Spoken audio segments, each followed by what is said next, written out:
All right, hello and welcome to episode 3 of Florida League Fridays with Zach and Matt. Matt, can you believe it? 3 episodes already so far. I mean, I know it's not a nice, big, rounded number, but it seems good to me. We will now, at the end of this, have a full trio, a trilogy, if you will, of Florida League Fridays. Yeah, it's been good, man. The first 2 episodes have been good, and the shows have – a lot of people have liked it, and we got a great show on tap for you here today. Oh, yeah. We had Going Gonzo here later.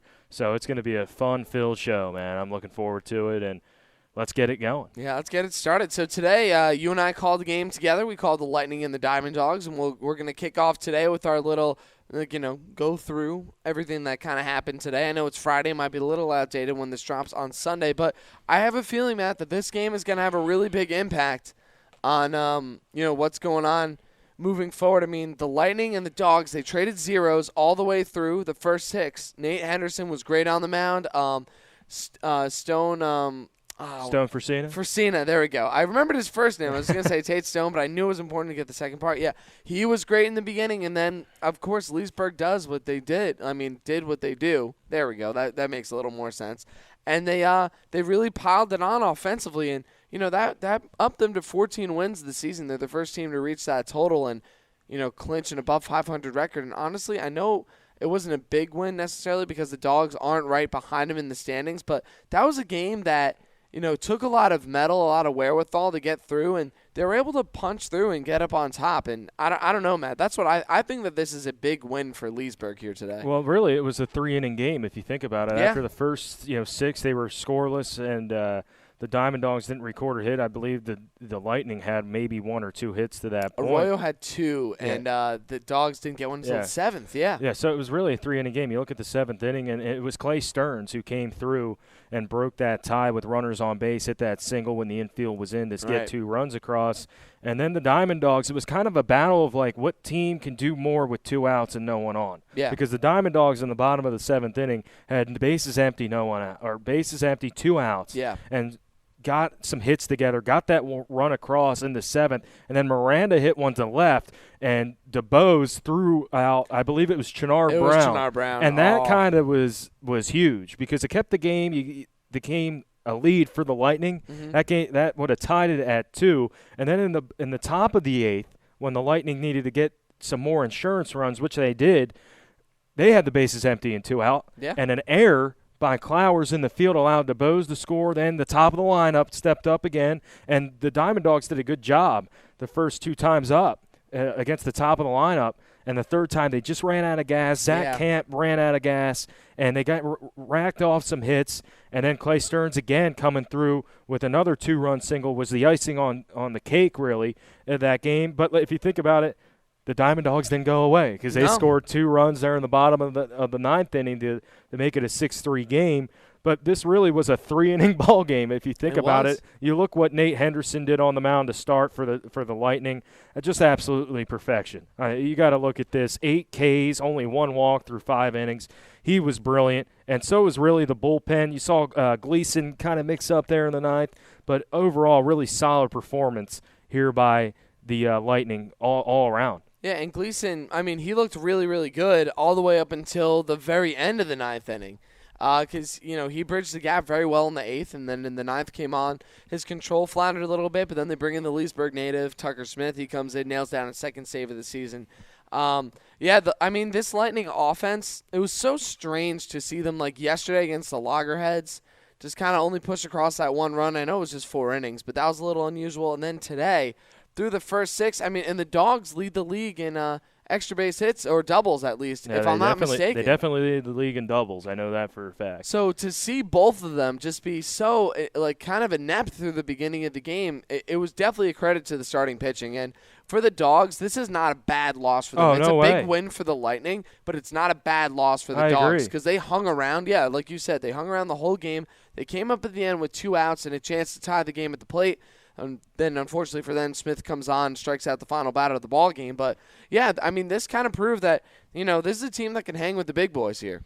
Oh, yeah, absolutely. And they've done that pretty much all summer long after a rough start. And they're 8-9. They're right in this thing. Yeah. And Chuck Shaw's done a phenomenal job with what he has here for the Winter Park Diamond Dogs. And the pitching is a little bit up and down. You can see it. Yeah. Hitting.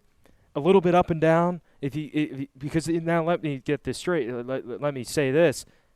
They do have a lot of extra base hits and a lot of things, but sometimes their bats are silent. Yeah. You saw it earlier this week against the River Rats. Only played at 4 runs. They lost that game 13-4. Yeah. And the pitching wasn't there. The hitting, it's there on certain days. Some days it's not, and when it's not, and you face a team like the Leesburg Lightning that have a really good pitching staff, and you're battling, and you got 3 innings to play, and it's 0-0, advantage Lightning. Yeah, oh, absolutely. Yeah, the longer that you keep a game close against Leesburg, no matter what, all the other 9 teams, this goes for all of them, you're probably pushing it more towards Rich Billings' squad at that point, because that's a team that, I mean, we talk about their conditioning and stuff like that too. Like, they're all in very good shape. They have the mental toughness to stay in games. And, most importantly, like, this team just really wants to win. They have a hunger and a desire.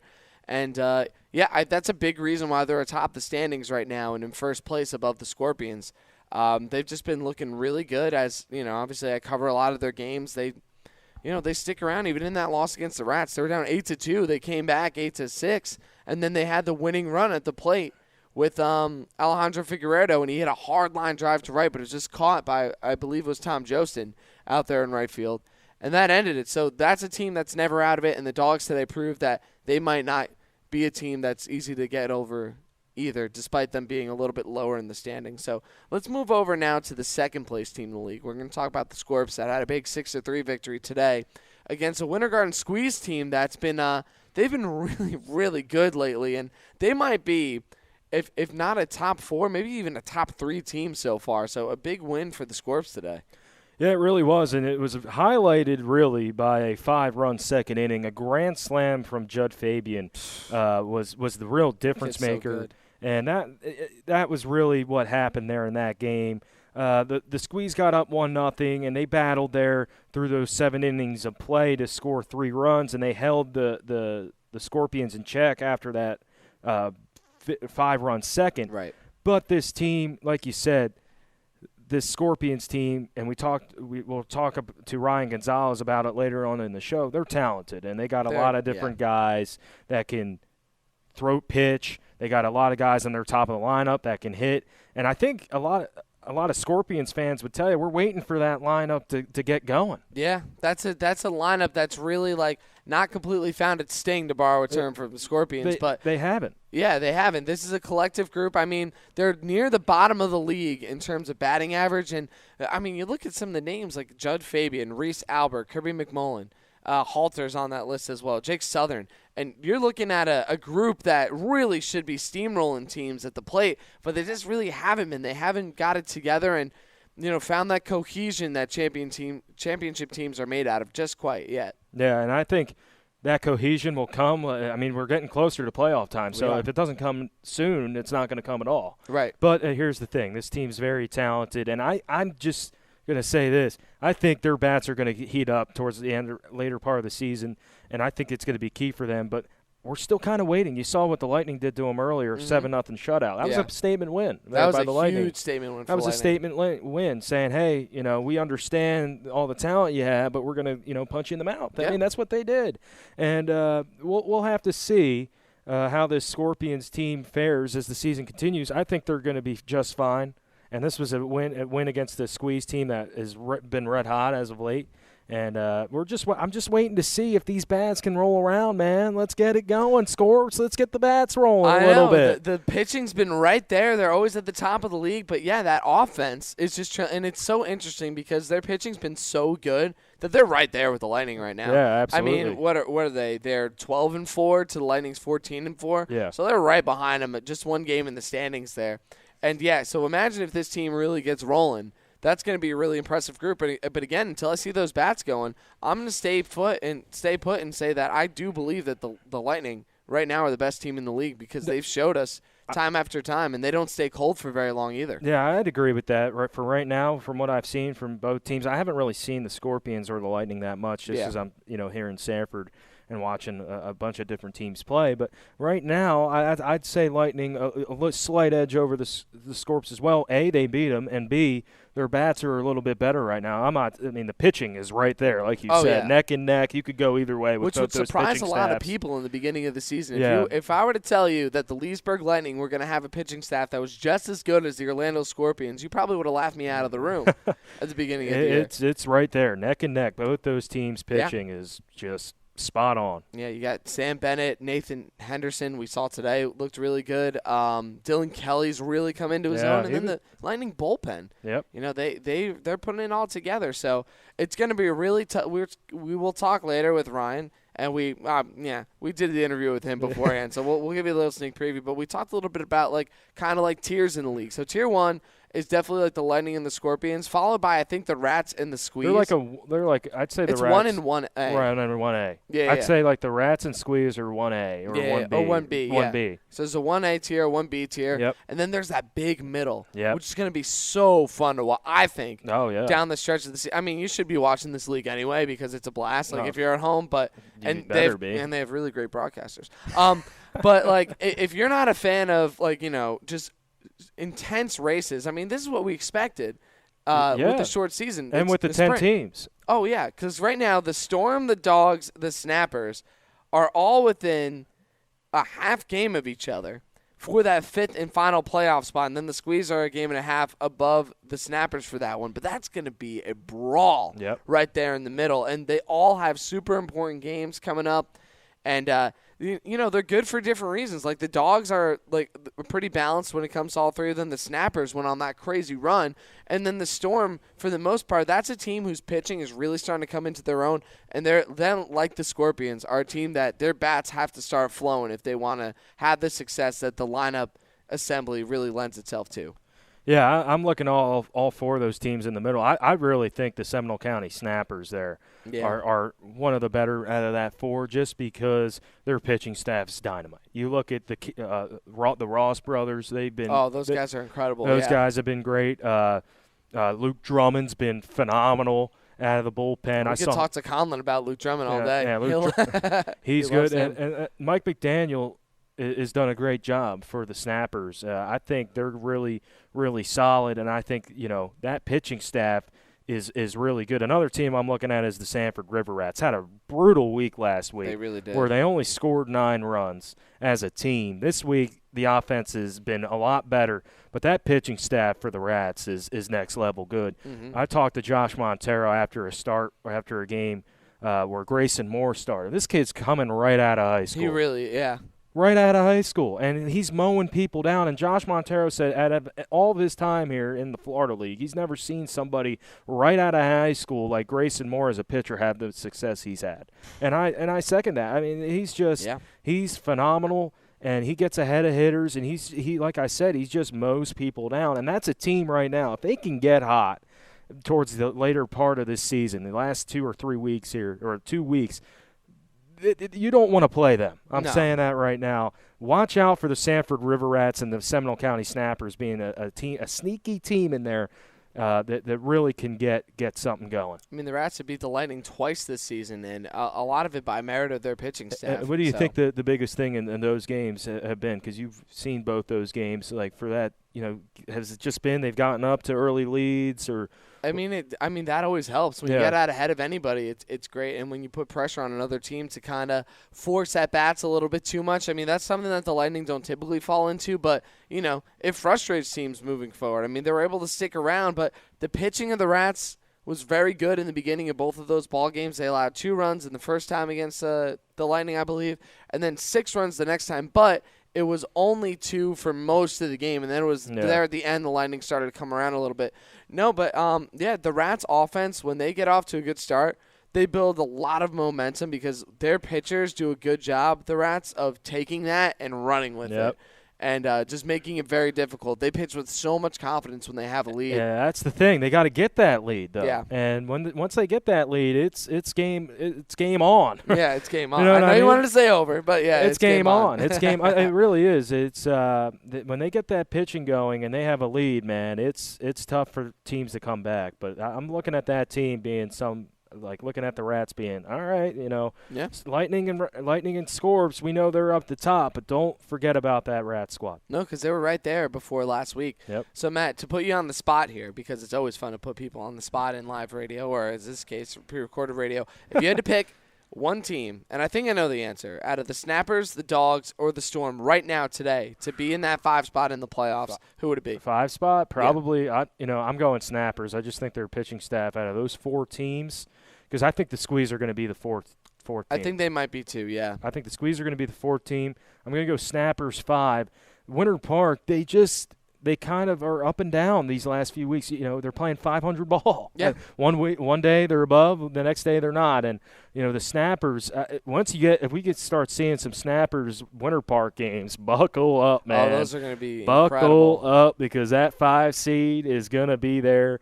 But I think the Squeeze are going to get the 4, and I think 5 right now. I'm going to go Snappers over Diamond Dogs, but that's going to be a race that's going to be fun to watch. That'll be a photo finish for sure. All right, so, coming up next, we're going to have our Going Gonzo segment with our Director of Marketing here at the Florida Collegiate Summer League, Ryan Gonzalez. And then after that, we're going to do a little Hot or Not and a little bit of Player of the Week action. So make sure you stick with us all the way, and please stay tuned at the very least for our interview with Ryan, because we promise it is solid gold. So thank you so much, and we'll see you on the other side.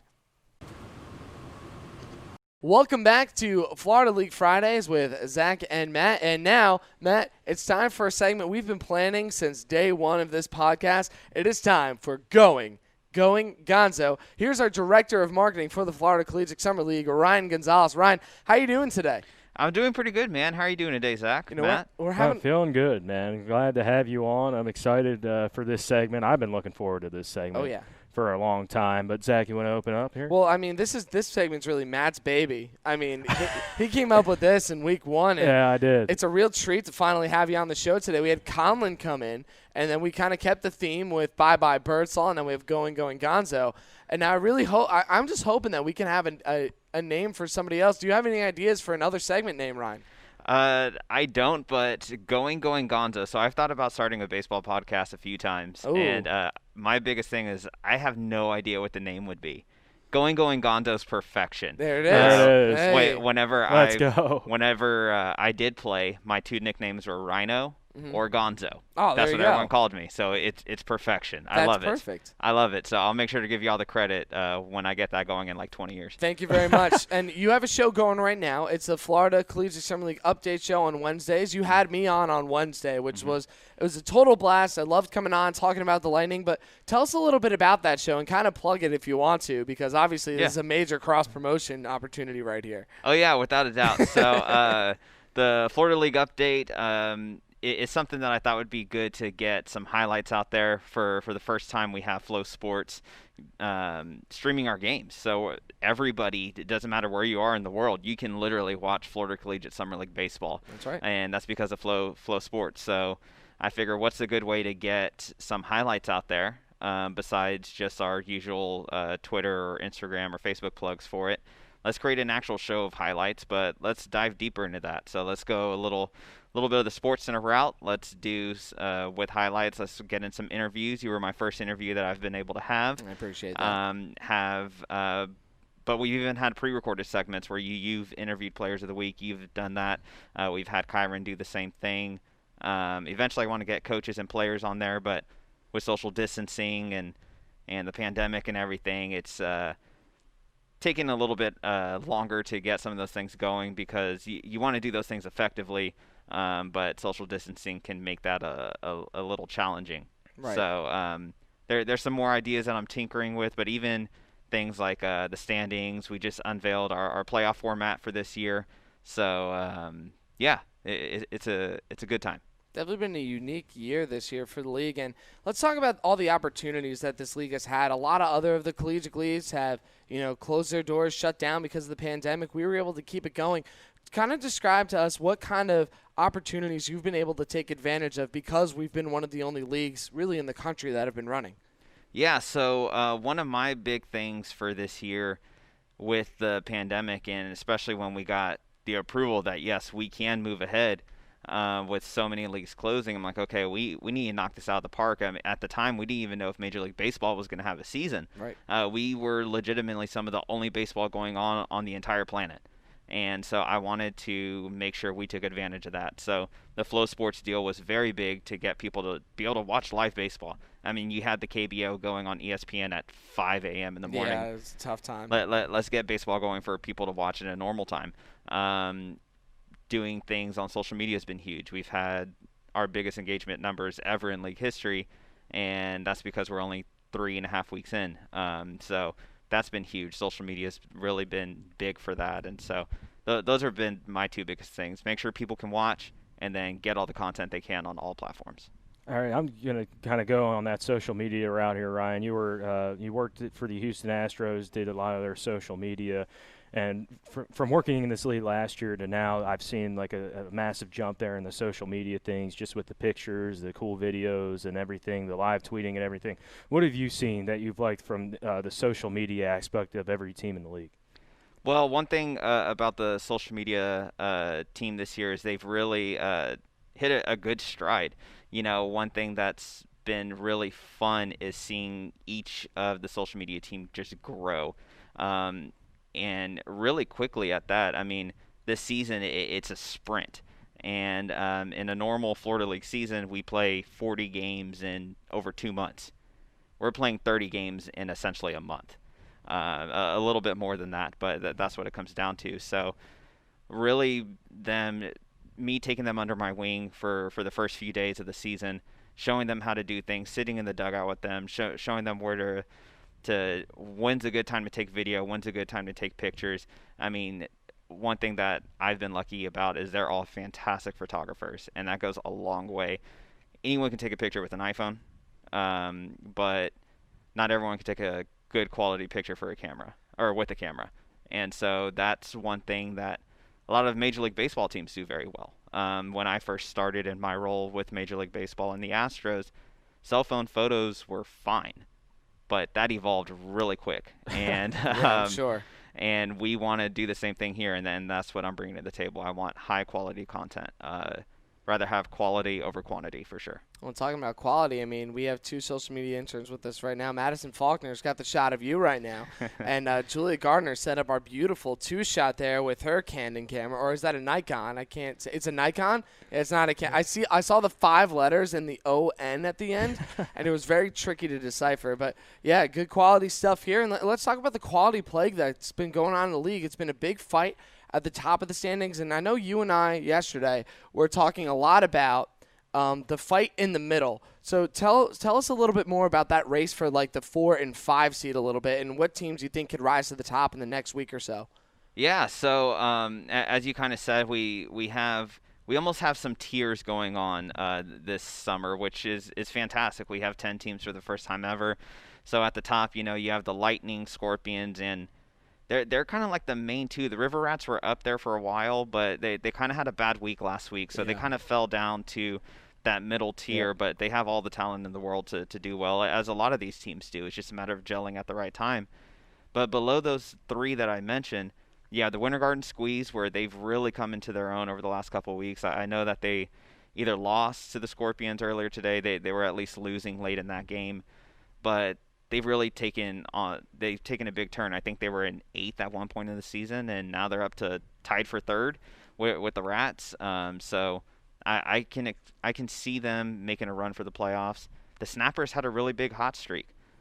They've won something like 6 in a row, 7 out of 8. They really turned it up after starting the season a little late and slow at that. Then you have the Diamond Dogs. They started off 0-4. They fought back to 500. They've lost a couple times since, but they're right in there in that pack. And I know that there's a team slipping my mind right now. I believe it's the Storm. Yeah. You know, Storm. they're right there with everybody else that I've mentioned. You know, they're a scrappy team. They fight. The games that they've lost, they haven't necessarily gotten blown out. They've just kind of ran out of steam. So you have 4 teams fighting for 2 spots essentially. And it's going to be a fun one because whoever does win that race, they're going to play in essentially a wild card game just to even get to the semifinals. So it's going to be wild. Anything can happen there. And, Ryan, I want to kind of talk about the two top teams in the Lightning and the Scorpions. You got a homer here for the Lightning, as obviously he does all the games, and he's very knowledgeable about the team. But, well, thank you. You know, the Orlando Scorpions, they had an article written about them talking about how they're one of the best collegiate summer teams ever assembled. I know you've watched them a little bit more so than I have. Just kind of talk about that team and what do you expect from that race there up top between the Lightning and Scorps? Oh, man. As we all know, the Scorpions were named the best summer ball team by Baseball America about a week into the season. And, you know, it's been fun to watch them. They have some loaded names up there. Judd Fabian leading it off pretty much every day. I believe every game he has led off. And he hit a grand slam earlier today. You know, he plays for Florida. They just have a lot of guys who go to the big schools you've heard of, like the University of Florida, Florida State. You know, especially here in Florida, you know, those are well known, but they're also well known nationwide. They have a lot of guys who will probably get drafted, and so they've assembled one heck of a team up there where they play a lot of their home games in DeLand right now. So they're fun to watch. Their pitching staff is absolutely loaded. They have the Florida Gators number 1, 2, and 3 starters in their rotation, and the Florida Gators were 16-0 and the number 1 team in the country before the pandemic hit. So I mean they've got it all, but I mean to win as a summer ball team though, you got to play as a team, and that's absolutely what it comes down to. I'm not saying that they don't do that, but that's something that stands out about the Lightning. They play as a team. They gel very well as a unit.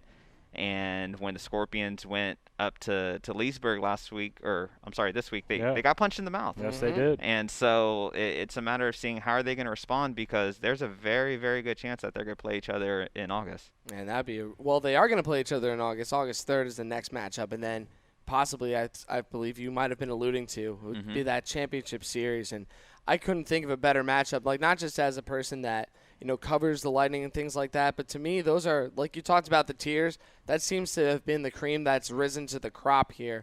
And, that could be a really, really exciting battle there at the end of the season. Something that I'm sure that, you know, someone like you, the director of marketing, would be dreaming of, the top 2 teams at the end. Yeah, the top 2 teams, I mean, that'd be fantastic. It's kind of like in MLB every year, you know, like everyone wants to see the Yankees Dodgers. And Dodgers. You Yankees can say or Yankees Dodgers. It's okay. We know Astros you're an Astros guy. Or Astros Dodgers. You know, those are the all right, Ryan. Those are the teams that MLB would love to see in the World Series. Not Matt's Orioles. Nah, no one wants to see that. No one wants to see that. Come on now. Hey, it's a 60-game season. You never know, right? But you know, having your top 2 teams make it to the championship's fun, but what's also really fun is a Cinderella story. Oh, for sure. I would, you know, not any team in particular, but for example, the Winter Garden Squeeze, they come to mind right now. Yeah, absolutely. Especially because they've been on a run as of late. Even if they sneak in and have to play in our wild card game, what if they win that game and then they go and they upset the Scorpions in the first round? That's right. Or the Lightning in the first round. Yeah. Or if the Rats are able to get momentum back up to one of those top 2, what if they upset them? I mean, that's a lot of fun to see as well. Any team with momentum is a lot of fun. So I'm excited to see what our playoffs brings. It's going to be very interesting. I think all 5 teams who make it in, and eventually 4 who play in the semifinals, will be very, very deserving. For sure. Yeah, Ryan. I mean, that's all I got. I think this was great. This interview. Zach, you got anything more? No, just Ryan. Thank you so much for coming on the show. It's been great. You can catch Ryan on the Florida Collegiate Summer League Update Show on Wednesdays if you want to check out his work. He's been doing a great job. It's put together a lot better than this one is. Ryan really knows what he's doing here. But Matt and I have a good time here. Yeah, so we do. Yeah. So Ryan, thank you so much for coming on the show, and we really appreciate all your input. Yeah, thanks, guys. Let's do it again next week. Yeah, let's do it. All right, so that was Going Gonzo, and after this, we'll come back with a couple more segments with me and Matt. So make sure you stay tuned right here on Florida League Fridays with Zach and Matt. Welcome back to Florida League Fridays. There was a great segment with Ryan. I mean, how great was that interview? Oh, man, that interview was next level. It's good stuff. If you missed it or you skipped to this part, I don't know why you would do that. Why would you do that? Yeah. Hey, go back the last 10 minutes to listen to Ryan Gonzalez, going Gonzo, just a phenomenal segment. All right, so now another phenomenal segment, something that's red hot. It is mine and Matt's this is my favorite part of the show. It is hot or not time. Let's get it. And let's get rolling here. So I got 2 for you. I know you got 2 for me. So I'm going to start off with the team that you talked a lot about in the beginning, the Seminole County Snappers. They had a big streak last time around. They looked really good last week, but now they're still hovering around 500. They're 8-7. They lost their last game going into today, but have still won 7 of their last 3. So Seminole County Snappers, hot or not? Can I say lukewarm? Sure, yeah, you can do that. Because right now the Snappers, like, they've been coming from behind. They had to come from behind to beat the Suns. Yeah. They had to come from behind and almost had to beat the Winter Garden Squeeze. That game, they lost that game 2-1. So I like their pitching staff, but their bats are just sometimes up and down. They look good here and there. But their pitching staff, I'm going to go lukewarm for the Snappers. Lukewarm for the first lukewarm ever in the history of hot or not coming hot from Matt McClure. How good is that? I mean, I'll take it. I'll take it. I'll take it. I'll take like that. I'm lukewarm on it. I'm lukewarm on your lukewarm take. Okay. Yeah, but it is a fair assessment.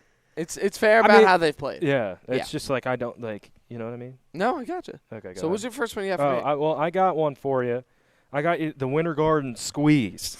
10-7. What do we think? Terry Abbott's squad. I think that this team is hot. I mean, I know that they just dropped a game to the Scorpions today, but before that, we're on a massive 4-game winning streak. They took down the Mavs, the Loggerheads, the Snappers, and the Storm. They looked really, really good. During that 4-game winning streak, they outscored their opponents by a total of 19-3. They shut out one team, and then in the other 3 games, only surrendered 1 run. The pitching staff has looked really, really good for this squad, which is, I mean, that's a staple of a Terry Abbott team. I mean, he was the former pitching coach for the German national team, so you'd hope that they would have some good arms there. I mean, you got guys like Bryce Hubbard in the mix. I know Ethan Brown took the loss today, but, he had a pretty good season up to that point. Fellow Jersey boy from Hackensack, so I got to shout him out there. Always make sure, he's the best. I was talking to him before the game yesterday with the Storm. I said, dude, I found out you're from New Jersey. Uh-huh. He's like, yeah, man. I was like, dude, I knew I liked you. He's like, dude, I knew there was something going on. He's like, that's great. And he's from like 20 minutes away from me back home. So, like, if I'm covering the Squeeze any games moving forward, I'm super excited. But I'm going to have to go hot for the Squeeze. I mean, this is a team that has really kind of put themselves together. Another one that got off to a little bit of a slow start, but we're really starting to see the talent that's coming through from this team. I mean, Noah Dickerson, Lucas Dunn, just the top 2 guys in that lineup are so good. And then, you have a bunch of talented arms on that team, and that's another one that you don't want to run into in a short series. So I'm going to say the Squeeze are hot right now. Yeah, I'd agree with that. I think they've played well, and their pitching staff has really come around. Talked to Terry Abbott about that staff, and he said, hey, we're starting to come around a little bit as a team and as a pitching staff, and he'd like to see that moving forward. So I like that. I think they're hot. As well. So this is a little bit of a different hot or not because, we wanted to focus on those 4 middle teams here. So it's not necessarily if the team's been playing super well or not. Matt and I were talking about this before the show. This is going to be more on, like, what do we think for these next 2 teams moving forward? What's going to happen with them based on how they've played in the past week or so? So for you, Matt, I got the Winter Park Diamond Dogs. They just took the L to the Lightning today, and as you mentioned before, they kind of been playing about 500 ball lately, have shown up some days and not completely the other. I'm going to go not for the Winter Park Diamond Dogs. You look at what they did the last week. Got blown out there by the Rats, 13-4, and then the Storm beat them 3-0, and then they only racked up 4 runs there against the Suns. Got the win, which is big, and then 6-3 as we talked about the Lightning and Diamond Dogs here today. The bats right now just have been silent, and it's this week, and I'm going to go not right at this moment in time for the hot or not for the Diamond Dogs. I think they're okay with where they're at. They're right in the mix, but they're not where I'd say they would want to be right now in this season. No, for sure. Yeah, this is a team that they've continued to stick around. And, again, Chuck Shaw is a great manager, and he's assembled a really good team. But at the same time, this team, like we mentioned, it's really important to figure out how to play together and get things rolling here. And this is crunch time. It's a sprint of a season, and you got to get all your stuff together. And, dipping above 500 too many times, especially this time of year, is not going to work out too well. So that was a good take, definitely, about the Dogs there. All right, my final one here is a team you watch a lot, the Leesburg Storm. They're sitting there right below the Winter Park Diamond Dogs. What do we think here? Do we think we can see a late season push here for the Leesburg squad or what? Well, let's go. Can we see a late push? Well, all right, so here's my answer for them. So if we're sticking with hot or not, I'm saying not right now for the Storm. Their pitching staffs look good, but the bats have just been anemic lately. It breaks my heart to say that because I love a lot of guys on the team. There are a lot of really hard workers and very talented players. But at the same time, they haven't really showed their true potential here. They're hitting .226 on the season, which is not last in the league, but it's very low. It's at the bottom half. They have a .279 slugging percentage as a total, which is second worst in the league, and they strike out a lot. Now, the plate discipline's been a little better as of late. They've cut down on those Ks just a little bit, but they're really going to have to get a lot of things going. I know one guy, Nick Collins, he's one of the staples in this lineup. He's struggled lately, but he won Player of the Week 2, so we know he has it in him. He's a very great player. He just needs that one hit to get his confidence back, and then that could be a team that could be trouble because, again, that pitching staff has started to look real good. Carson Pillsbury, after a little rough patch in the middle, he's back. Caleb Stallings has looked a lot better. The guys that they added, Evan Waterbore was the late addition. Yeah, he's been nice. Since I've seen a few times he's pitched, he's looked good. Right, and they shaved that ERA down to about 5, a few points before 5. But if you remember, that was at 7 for most of the season. So the Storm look like they are right there. They're the definition right now of an average team because they are, I believe they're 6-7-2. Yeah, or 7-7-2, right? No, they're 7-8-2. 7-8-2. Pardon me. Yeah, they have the 2 ties in there. Yep. But this is a team that if the bats start going, so right now they're not, but that can change very quickly because if the bats start to work for the Storm, they could be right in there for that big mix for that 5 spot. And that's what I was kind of talking about with the snappers. Like when I said warm, it's because you never know with the bats. Now I think, like you said, they could get hot like a team like the Storm because their pitching is so good, has been so great, and like they can win games on pitching alone. So I think the Storm can kind of do that as well. They just got to cut down on those strikeouts. I think that really hurts them in situations. And I think that's something that Coach Billings has really been talking to them about. And, the guys have been working on their plate discipline. And that's a team that if they can take their walks, they're so fast on the base paths. Like for the beginning of the season, they were running away with the stolen base totals. Yep. Then they started moving back in on base. But right now they have the batting average leader and Jeff Mejia on the team. Alex Freeland has had a really good week. So, and he's obviously, and Tanner Clark is like just a model of consistency. Yeah, he's good too. Yep. Yeah. So, that's a team, again, they have the pieces, but can they put it all together? So, speaking of having the right pieces, we're going to close things out here on Florida League Fridays with Zach and Matt with our Player of the Week segment. And Matt, I know for the second week in a row, I've got to go with one of my guys, one of my own, and it's got to be Clay Stearns. I mean, this week, he's had a hit in every single game that he's been in this week. And he's on a 3-game RBI streak where he's knocked in 7 runs, and they've all been just enormously clutch.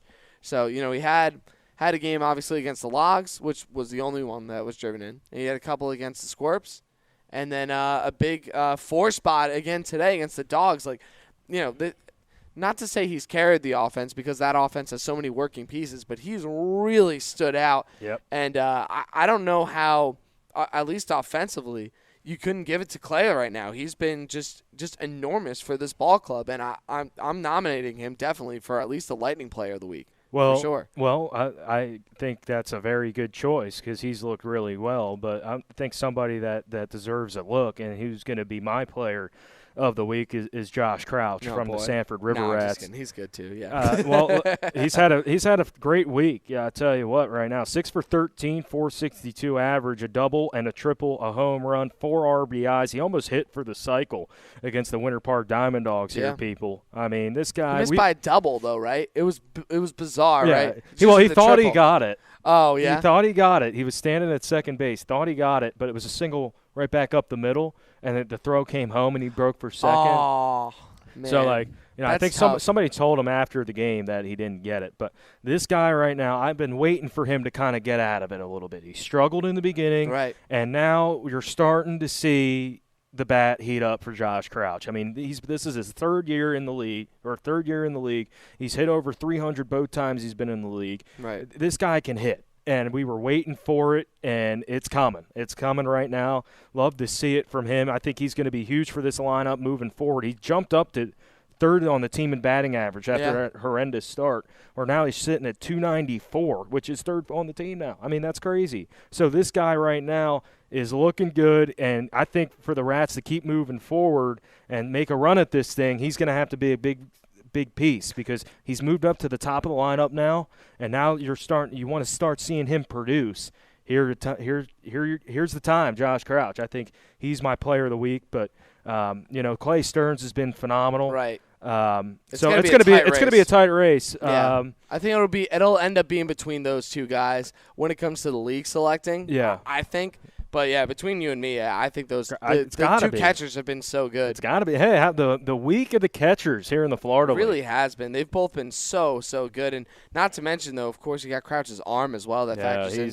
Stern's defense behind the plate is excellent as well. But, yeah, Crouch he's very fearless back there. That's for sure. And like I said, we were just waiting. We already know how he is on defense. So we were just waiting for him to get the bat rolling. It's here now. Let's see if he can continue to keep this thing going moving forward. Right. And speaking of continuing moving this thing forward, we'll have another episode for you guys. Yes, we will. Next Sunday of Florida League Fridays, because this ends up dropping on Sundays. But it's the name is so fun, and we recorded on Friday, so we just got to keep it rolling.